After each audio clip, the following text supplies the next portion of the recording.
জিয়াউর রহমানকে দুনিয়া থেকে সরিয়ে দেওয়ার ঘটনা যেন সিনেমার গল্পকেও হার মানায়। ১৯৮১ সালের ৩০ মে, এক প্রচণ্ড ঝড় বৃষ্টির রাত। চট্টগ্রামের সার্কিট হাউস তখন গভীর ঘুমে মগ্ন, কিন্তু সেই বৃষ্টির শব্দের মাঝে লুকিয়েছিল এক ভয়ঙ্কর ষড়যন্ত্রের আওয়াজ। ভোর হওয়ার আগেই বাংলাদেশের তৎকালীন রাষ্ট্রপতি জিয়াউর রহমান ও তার কয়েকজন বিশ্বস্ত সঙ্গীকে প্রাণ দিতে হয় এক নির্মম হামলায়। এই হত্যাকাণ্ড কেবল একটি আকস্মিক ঘটনা ছিল না, বরং এটি ছিল ক্ষমতার মসনদ দখলের এক গভীর ও রক্তক্ষয়ী পরিকল্পনা।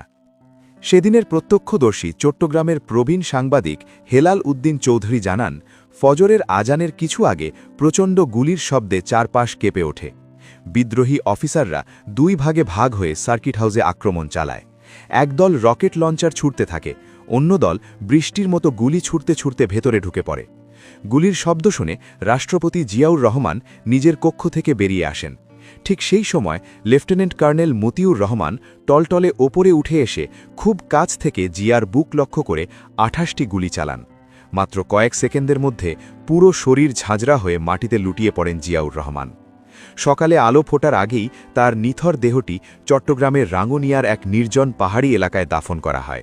জিয়ার হত্যাকাণ্ডের পর পুরো দেশের পরিস্থিতি থমথমে হয়ে পড়ে, কিন্তু এই হত্যাকাণ্ডের পেছনে মূল কুশীলব কে ছিল তা নিয়ে তখন সবাই অন্ধকারে ছিল। তবে দ্রুতই একটি নাম সবার আলোচনায় চলে আসে, জেনারেল এরশাদ। জিয়া রহমান যাকে সবচেয়ে বেশি বিশ্বাস করে সেনাপ্রধান বানিয়েছিলেন, সেই এরশাদের কূট চালিয়ে শুরু হয় মূল নাটক। সেনাবাহিনীতে জিয়ার ঘনিষ্ঠদের মধ্যে অন্যতম ছিলেন জেনারেল মঞ্জুর ও জেনারেল এরশাদ, কিন্তু এরশাদ কৌশলে জিয়া ও মঞ্জুরের মধ্যে দূরত্ব তৈরি করেন। জিয়া হত্যার পুরো দায়ভার তখন চাপিয়ে দেওয়া হয় জেনারেল মঞ্জুরের ওপর। অথচ মঞ্জুর ছিলেন একজন দেশপ্রেমিক ও মেধাবী অফিসার, যিনি ১৯৭১ সালে জীবন বাজি রেখে পাকিস্তান থেকে পালিয়ে এসে মুক্তিযুদ্ধে যোগ দিয়েছিলেন। জেনারেল মঞ্জুর যখন বুঝতে পারলেন তাকে ফাঁসানো হচ্ছে, তিনি পরিবারসহ আত্মগোপনে যান। পরে ফটিকছড়ির এক চা বাগান থেকে পুলিশ তাকে গ্রেফতার করে। এরশাদের নির্দেশে ক্যান্টনমেন্টে নিয়ে যাওয়া হয় তাকে।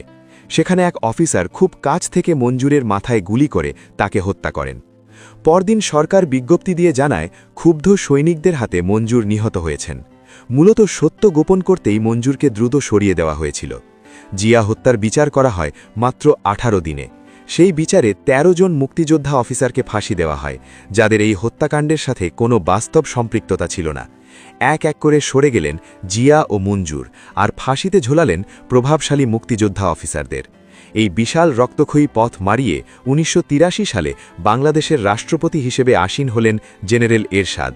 ১৯৯০ সাল পর্যন্ত তিনি দেশ শাসন করেন। জিয়ার প্রয়াণ যেন ধোঁয়াশার মতো। নারকীয় সেই অভ্যুত্থান কি কেবলই একটি সামরিক অভ্যুত্থান ছিল, নাকি এর পেছনে ছিল ক্ষমতার লোভাতুর কোনো দীর্ঘ পরিকল্পনা? জেনারেল মঞ্জুরের মতো একজন স্মার্ট অফিসার কি সত্যিই জিয়াকে মারতে চেয়েছিলেন, নাকি তাকে বলির পাটা বানানো হয়েছিল? ইতিহাস বিশ্লেষণ করলে দেখা যায়, জিয়া ও মঞ্জুরের মৃত্যুর পর সবচেয়ে বেশি লাভবান হয়েছিলেন জেনারেল এরশাদ। আজ এত বছর পরও ৩০ মের সেই ভোরটি বাংলাদেশের রাজনীতির এক অন্ধকার অধ্যায় হয়ে আছে, যে অধ্যায়ে সত্যের চেয়ে ষড়যন্ত্রের গন্ধই বেশি পাওয়া যায়।